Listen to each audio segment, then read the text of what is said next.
Okay, here's the thing. Yeah, this impact right here is yeah, it's a little bit late, like to review and stuff, but I just wanted to get it over with anyway and stuff. So yep, and I would like to get it started. Yep, I'm gonna really get down to it because honestly, this had some good, really good stuff. This show had some really good stuff. I'm telling you, like like the main event was like a 20-minute match, and I thought that was pretty cool. So yep, let's get it started. Let's get it started. So yep. Anyway.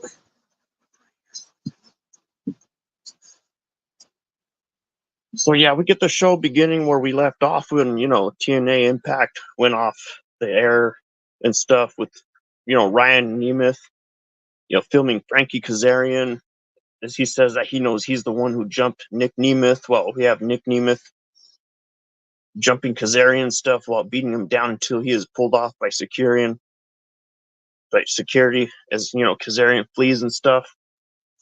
Yep, and that's what leads to you know Jordan Grace versus Easy Dom participating in the Knockouts World Championship match, which was a good one, pretty good one, pretty decent. Because this show was pretty decent. Because yeah, I know it's a Monday. It's a Monday right now when I'm dealing with this Impact match, which took place on a Thursday. Yeah, it's a little bit off, but I really wanted to get down to it. So yeah, we get Easy Dom, from NXT answering from Jordan Grace's open challenge. As we have, the personal concierge interrupting, announcing that Ash by Elegance is on vacation by watching, through a satellite thing and stuff while we have that. So yeah, we get the match beginning with the lockup. And yeah, we have Dom, taunting Grace, asking for a test of strength before cheap shotting her and stuff. While we also get Grace taking control with a suplex. And that also like led to slamming Dami to the mat and tossing her to the floor and stuff. Well, we also get Grace continuing her assault outside the ring as Ash watches and stuff. Yeah, before we get Dom, recovering as the concierge distracts Grace and stuff. Well, we have Rosemary showing up and just chasing him off and stuff. Yeah, before as we also have like Dom using the distraction to drop Grace throat first on the top rope, and hitting a stalling Falcon Arrow, which was pretty cool. Before we also get both women fighting back and forth until Grace lands the Juggernaut driver. And yeah, the Juggernaut driver that defeated Easy Dom and stuff. That gave Jordan Grace the win and stuff. While we have that right there too. So yeah, after after that, we get Santino announcing the wild card tag team match featuring Josh Alexander and Joe Hendry versus Steve Macklin and Moose. That match was my favorite one of the show in the show right now. That was my favorite. So yeah, the next match is Zachary Wentz versus Charlie Dempsey. As we have Wentz rushing at Dempsey and stuff, who grabs a headlock. And they exchange a series of holds until Wentz gets to his feet and breaks free and stuff. Well, we have the pace picking up, and we have Wentz catching Dempsey with the drop kick and stuff before Dempsey slows him down with a chop and bends Wentz's arm back with the knuckle lock, stomping on his elbow, which I can tell just hurts a lot because just imagine having your arm twisted and just being stepped on. Like, oh, I just couldn't imagine that. So yeah, we get Dempsey targeting Wentz's elbow and stuff. While we also have he's also dropping him with the gut wrench and continuing the assault on his arm and stuff. While we have the crowd rallying behind Wentz, giving him the energy to fight back. From what people say. So yeah, while we have Dempsey catching Wentz with the dragon screw, continuing his attack on Wentz's arm. Before we have Wentz finding an opening, with a well-placed handspring knee drop. Before following up with an array of blows that send Dempsey reeling. I'm telling you, this show was great. This was a great show. That really great show. I'm telling you, like really good, I'm telling you. So yeah, we get Yeah. So we get, Wentz finding an opening with a well placed handspring knee drop, while following up with an array of blows that sent Dempsey reeling and stuff. We also get Wentz hitting a running shooting star, getting control of the situation. We also have him getting the upper hand stuff before, Miles Bourne and Dempsey, number one quarter catch crew partner, interfere, taking out Trey on the floor, which, caused a distraction right there too. Because, yeah, wrestlers in this show loved using distractions, apparently. So, yeah, the distraction gave Dempsey the advantage and stuff. Well, yeah, he also pins Wentz with the full Nelson suplex and stuff.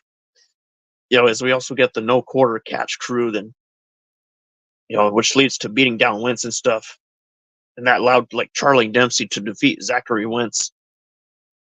Well, a video showed a video came up showing the system taunting Matt and Jeff Hardy's return next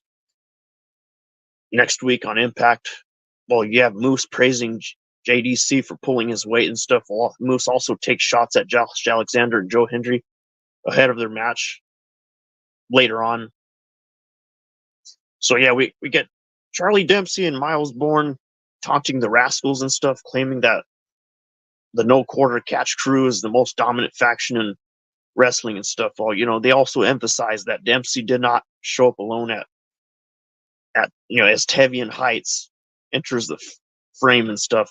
Before we get Santino also appearing, announcing that the no quarter catch crew will face the Rascals in a 6-man tag team match, which I would like to see. That does sound pretty good. That actually does. I'm gonna tell you, that does sound great. Just great, really great. I'm telling you. So, yeah. Okay, the next match is Speedball Mike Bailey, versus Jonathan Gresham and Kushida. This one I like to, kind of like a second favorite. You know, what we get, which is the number one contenders match for the X Division Championship. That leaves with the match beginning with excitement as all three men, exchange pin attempts. As Bailey gained control with multiple kicks and a huge moonsault dive to the floor. While taking out only Kushida, as Gresham seizes the opportunity, grabbing Bailey from behind and tossing him into the ring and stuff. Yeah, but Bailey, he quickly gains the advantage in this situation. I can tell you, he does quickly gain the advantage before we get Gresham, turning the tide with an enziguri to Bailey. While Kushida holds, Bailey's leg and stuff. Followed by a dragon screw that sends Bailey to the floor. And yeah, we get Gresham locking in a single leg cramp on Kushida. But before Bailey re-enters the ring, firing off multiple kicks to Gresham's chest. As we have, Gresham taking out Bailey and diving into Kushida and stuff. Before they get back in the ring, we get Gresham meeting a kick to the face from Bailey, but quickly takes control again. Locking in a figure 4 leg lock, you could say that right there. While we also have, Gresham absorbing a double enziguri from Kushida and Bailey and stuff. Well, yeah, we also get Kushida firing up and taking out Bailey and stuff while focusing on Gresham, hitting the Tanaka punch and going for the hoverboard lock. Well, we also get Bailey breaking it up in the 2 exchange kicks and stuff. Well, we also have Bailey super kicking Kushida and going for the tornado kick. Because I'm going to tell you, the tornado kick was pretty good. I liked it. That was some good stuff right there.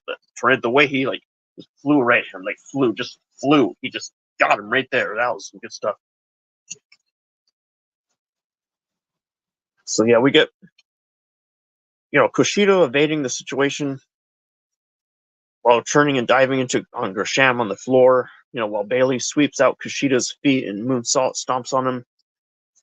We get Gresham, grabbing Kushida, starts spitting out ink and stuff. Instead, well, also, we have Kushida, countering with the green mist, which is that green stuff that, I don't know, he somehow spat out or something. That I was wondering where that came from and stuff. So yeah, we also get a lock in the hoverboard lock. Well, we also have Bailey hitting the ultimate weapon on both men, earning his X Division titles shot against, Ali at Slammiversary, which should be happening after this. Yeah, because we're supposed to be getting the Slammiversary happening. So yeah, after that we get Speedball Mike Bailey, defeating Kushida and Jonathan Gresham in the process, which allowed him to win that match, I can tell you. So yeah, we get people in suits coming in and just attacking the group. Just who they call themselves the Secret Service. Well, you have Champagne Singh and Ali blindsiding Mike Bailey with the Secret Service, holding Bailey still, with Ali about to hit him with the chair. Because I can tell you, Bailey, man, he really wanted to go at Ali, but he just couldn't, because they were just holding him down and stuff. I can tell you, just like so many of those guys, just holding down Bailey, because he really wanted to go after Ali that much. So yeah, we also get Trent Seven trying to make the save and stuff while Ali smashes Trent Seven's leg with the chair and stuff. Yeah, because Trent Seven was also on the floor. That's why he got hit pretty hard in the leg while locking in. While we have Ali locking in with the sharpshooter on Trent, while Bailey is held by the Secret Service. Those guys with suits. So yeah, we got Steph D. Lander sitting on the beach while speaking to PCO about their relationship and stuff. While she's saying that PCO,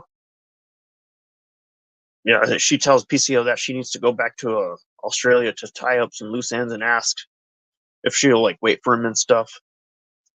So yeah, that's what she said right there. So yeah, we also get AJ Francis versus Rhino for the Digital Media Championship match, you could say.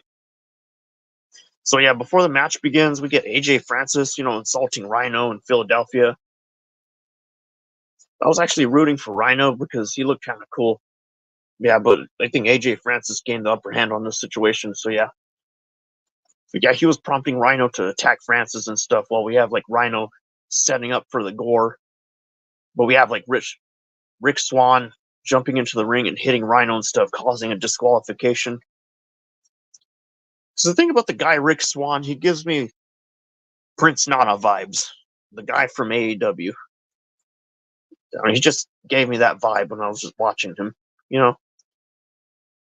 So yeah, we get the first class, attacking Rhino and start beating him down and stuff. While Santino's music hits and stuff, while he also restarts the match as a Philadelphia street fight before we get Rhino, beginning to get some payback and stuff, trying to grab a table while Francis just shuts him down with the steel chair before, Rhino follows up with the chair shot of his own. Yep, and yeah, we get Rhino pulling out a table and stuff, setting it up with AJ Francis just catching Rhino with the low blow, rolling him up, and just winning the match with the roll up and stuff. Which pretty much means that AJ Francis defeated Rhino, you could say.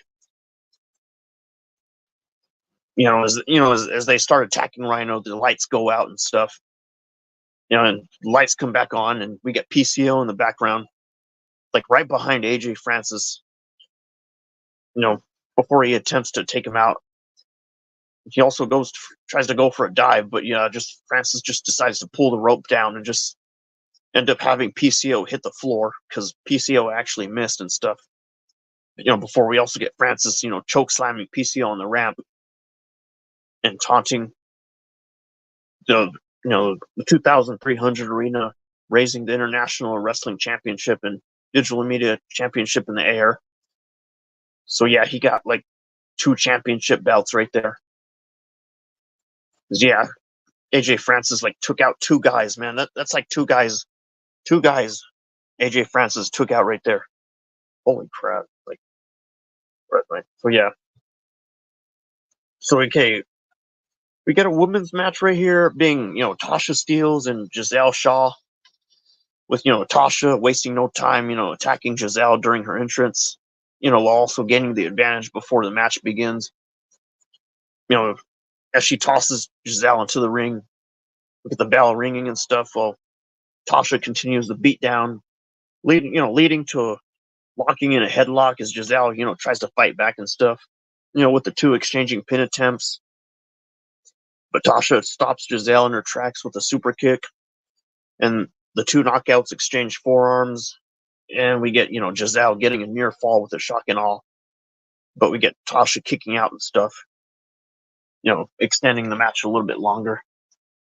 Before we get Tasha going for a bulldog.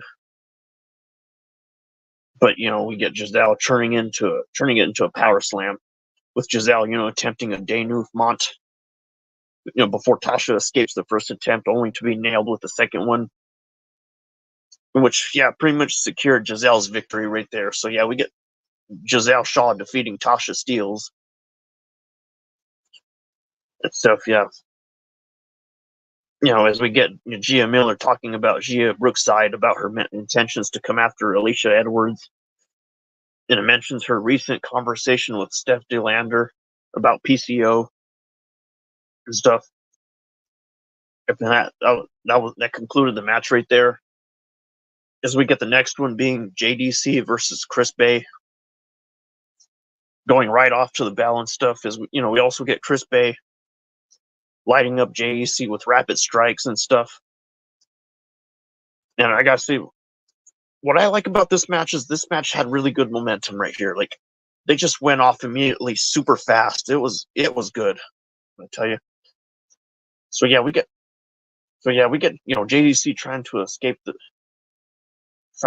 stuff, while Bay catches him with a front flip dive, followed by a kick to the face. As Bay sends JDC back into the ring and then hitting 10 punches, continuing to pummel him. I can tell you guys, these guys were just flying back and forth, just back and forth. It was good stuff, really good stuff. I'm telling you, really. So we get Bay sending GDC back into the ring, hitting 10 punches, continuing to pummel him, like I said. So we also get Bay going for a springboard off the middle rope and stuff, before we get JDC seeing the opening and shoving him to the floor and stuff. Well, you also get JDC stalking Bay and just dropping him with a suplex and stuff. Then he starts putting the boots on him and stuff. Well, the System's Eddie Edwards with Brian Myers and Alicia Edwards start walking down the ramp, keeping a close eye on, Ace Austin and Bay and stuff. Before we get Bay hitting a jawbreaker, starting to take over the match and stuff, which led to hitting a combo on JDC that ends on a rolling neck breaker and stuff. And, Bay just goes to the top rope. Well, we also have Myers and Eddie causing a distraction by attacking Ace Austin and stuff, as we get Bay getting down to come to the rescue, giving JDC the opportunity to hit Bay with the down and dirty, as he, that allowed him to steal the victory, which allowed JDC to defeat Chris Bay in that match. As we also get, the System and JDC starting a beatdown on ABC while they stand tall in the ring. Yep. As they also imply that we're getting Matt and Jeff Hardy returning to Impact soon in the future, like not too far in the future, like next week or so from this time. So we got Joe Hendry taking the mic in typical Hendry fashion while speaking to the 2,300 arena, and then Frankie Kazarian graces the stage to join commentary for the main event. As we get the, before we get the main. Because they join the commentary, and we also get the main event right here, which is my most favorite of all. Joe Hendry versus Josh Alexander, Moose, and Steve Macklin for the wild card tag team match. Which means, the match starts with, Josh Alexander and Steve Macklin squaring off.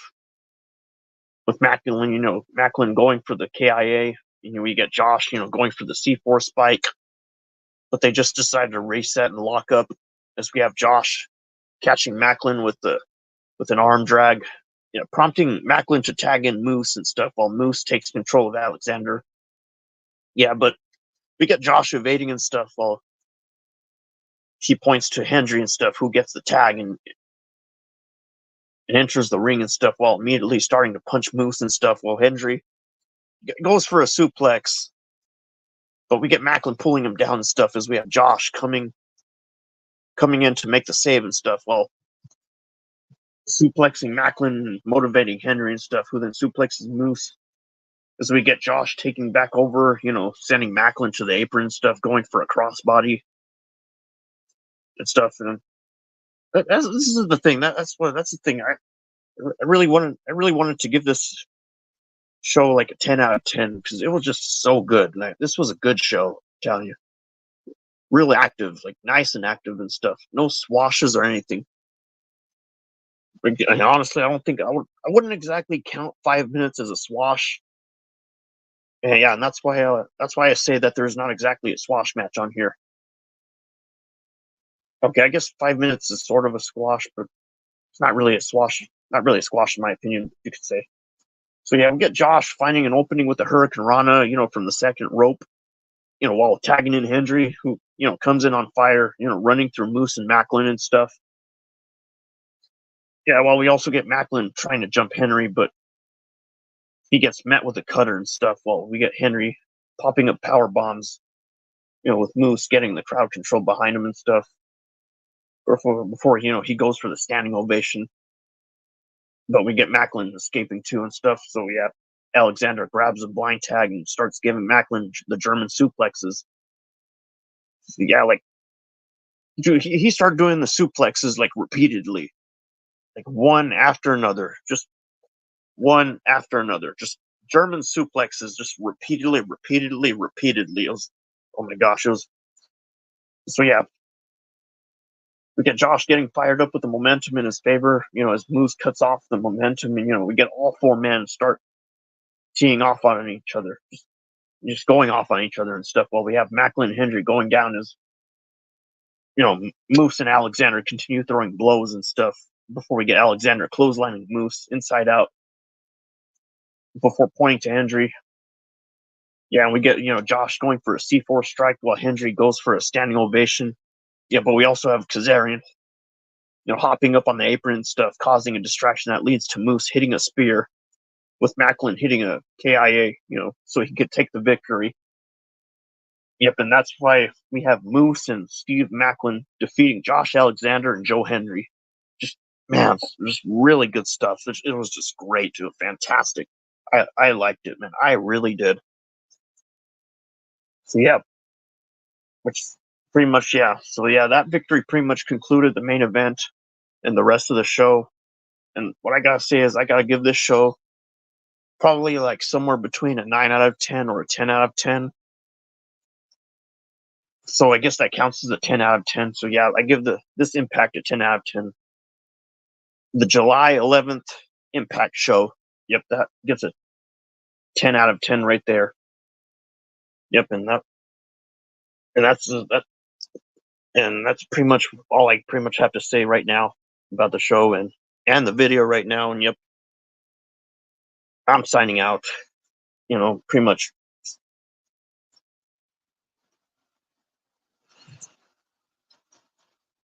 ending the video. And we sure had some really good stuff, I'm telling you. So that's it. I'm saying bye-bye for now.